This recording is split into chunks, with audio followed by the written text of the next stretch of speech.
Hello, this is Abhishek. So in this video we will see Anand versus Alireza versus Anand round 11 Tata Steel. Anand has played wonderful chess until now. Against Magnus he had a very good position, and against Caruana he was winning, but unfortunately he lost. He has been showing aggressive intent in his openings, and today against Alireza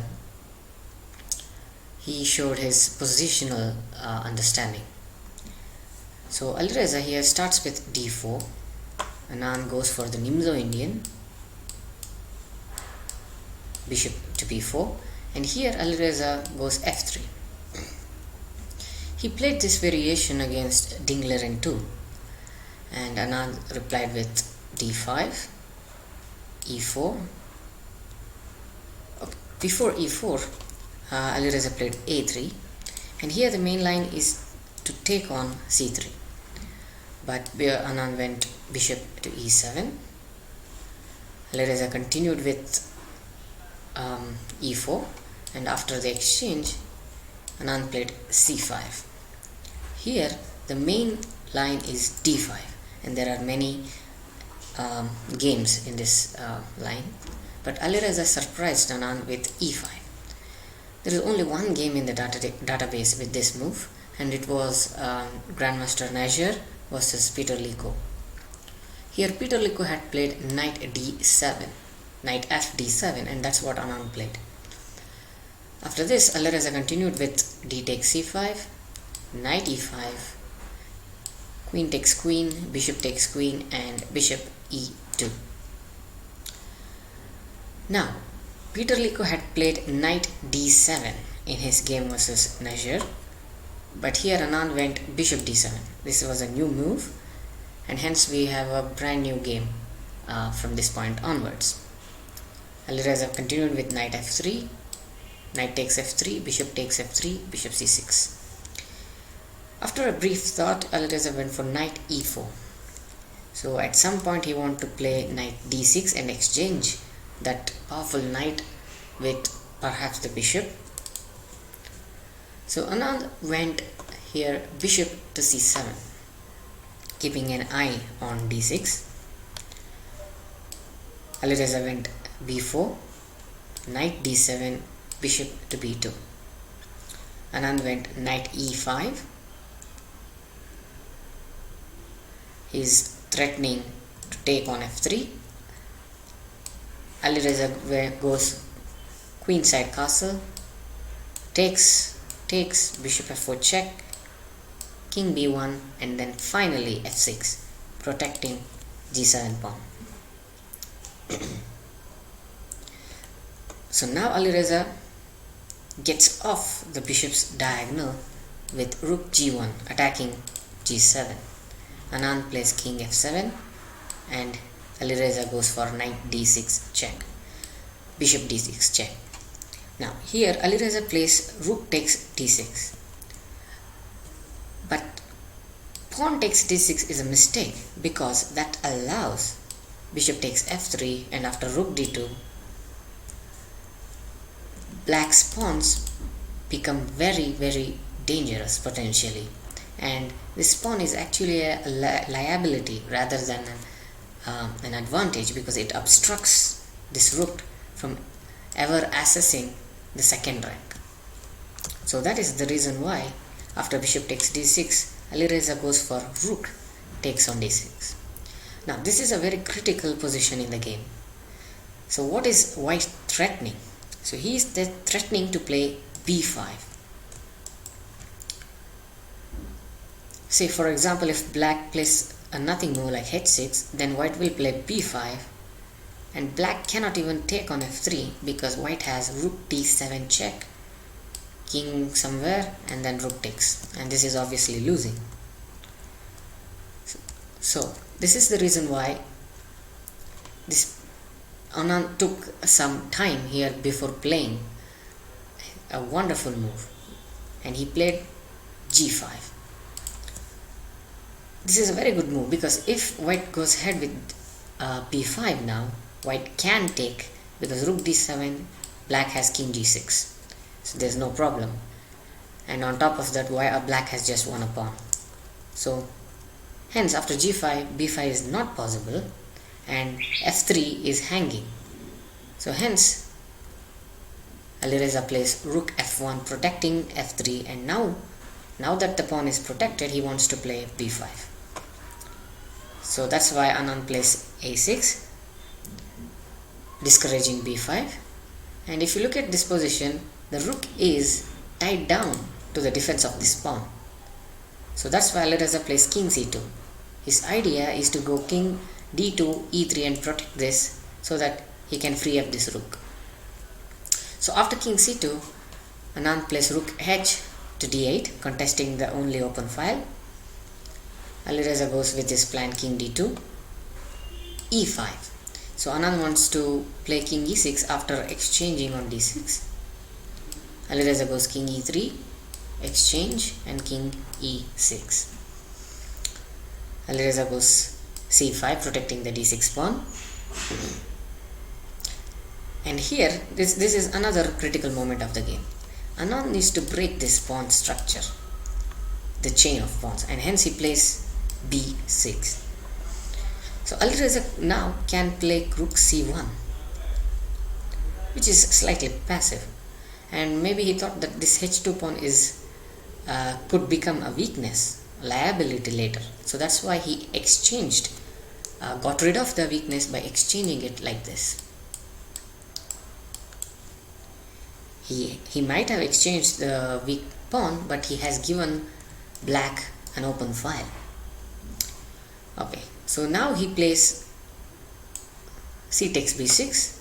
Black could have played king takes d6, but he preferred rook b8. Now for the moment, white holds on to that pawn with rook d1. Black continues with rook takes b6. And white now has no good moves that improves his position. So that's why Alireza just moves his king. Here, Anand could have played bishop d5 followed by rook takes on d6. Like for example, say bishop d5, king e3, rook d6. But this position is quite static, in the sense if black bishop ever moves, white rook can take on d6 and we will have an opposite bishop endgame which is drawish. So hence Anand didn't play bishop d5, instead he went for bishop a4. White played rook d2, and now Anand wanted to improve the position of the rook, which is quite passive, staring at this pawn. So he wants to occupy either this file or this file. Hence he plays rook to b8. He couldn't have done that with rook c6 because d7 would have been a disaster then. So rook b8, white has nothing better, king g3, rook c8, king f2, rook c4, king g3. So now black rook is very active, but the problem is this rook is not attacking anything, not threatening anything, and without any threats white is fine. He will just move the king back and forth. So that's why Anand, realizing this, he played rook back to c8. Alireza went king f2, rook here, and then finally he comes to h1. After king g2, rook b1. Now the rook is active and attacking something. So this rook is tied down on the second rank. So after rook b1, now the idea is to attack f3 pawn as much as possible. So after white plays king g3, Anand follows it up with bishop c6 attacking f3 pawn. White has nothing better, king f2. Now, as part of the plan, black wants his rook on f1 to put more pressure on f3. But right now, white king is controlling f1 square. So Anand needs to wait, and he finds a beautiful waiting move, king d7. King d7 is not just a waiting move, it's actually a precautionary move. Sometimes what happens is that white can play d7, sacrificing that pawn at the right moment and take advantage of the backward position of the king. For example, just imagine white king to be on g4, and then white plays d7, and after king d7 the king on g4 can move in. So that's the problem. That would be problematic. So hence king d7 is a multi-purpose move. It is a precautionary measure against this sacrificial idea of d7, and also it is waiting. Now Alireza goes king g3, making f1 square available for the rook, which Anand takes. Now this forces rook d3. So now after rook d3, Anand plays king e6. Now this move puts white in zugzwang. There was another move. Instead of king e6, black could have played e4. The idea is that after this exchange, this pawn is obviously protected by the rook, and this will soon roll down the board. That would be enough for a black win. But Anand had different idea. After rook d3, he played king to e6. Now this puts white in zugzwang. In the sense, whatever move white makes will only deteriorate his position. There are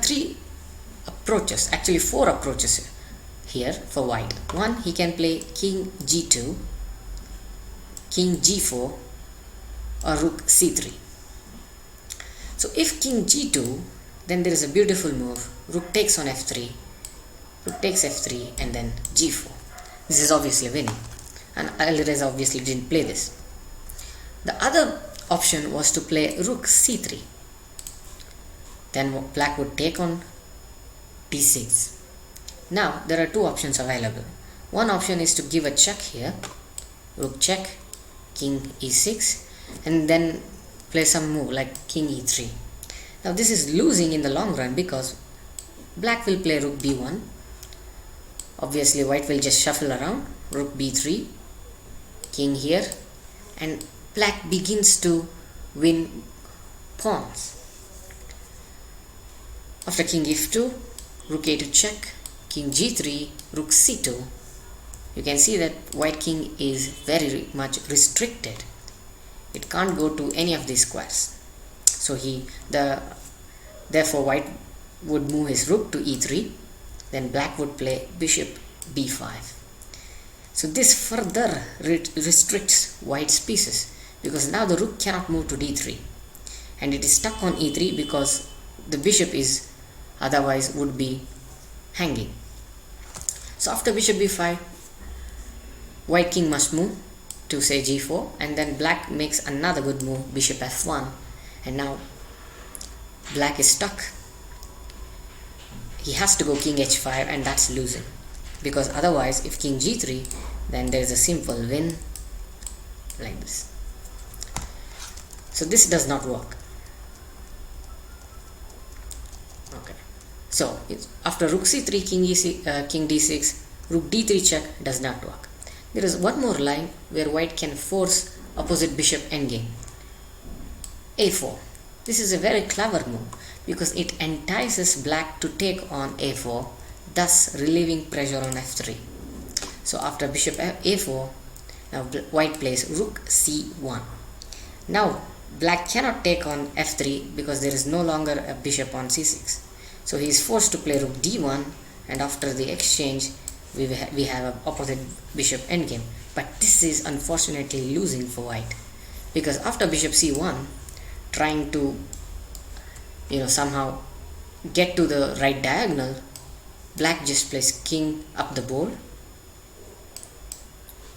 like this, and after this the winning move is g4, and white gets this beautiful pawn in the center of the board. Black might try bishop e3, bishop c5, and trying to get behind the pawn like this, but the king is in time. There is nothing white can do. Yeah, this is just winning.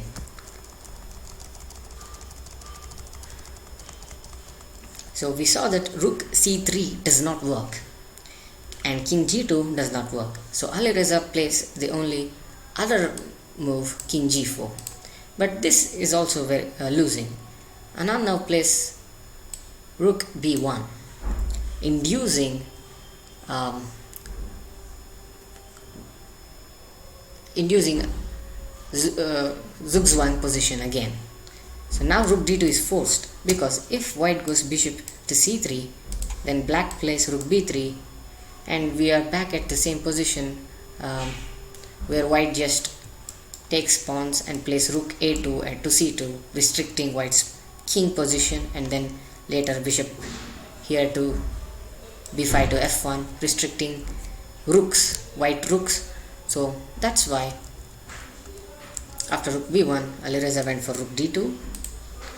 Anand goes rook g1 check, king h3 and rook f1.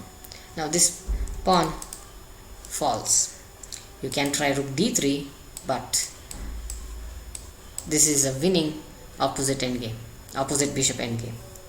So Alireza resigned after rook f1. So this was a very beautiful positional game from Anand, and he's back at 50%, and hope he plays just as interestingly, aggressively like he did in this tournament. Thank you.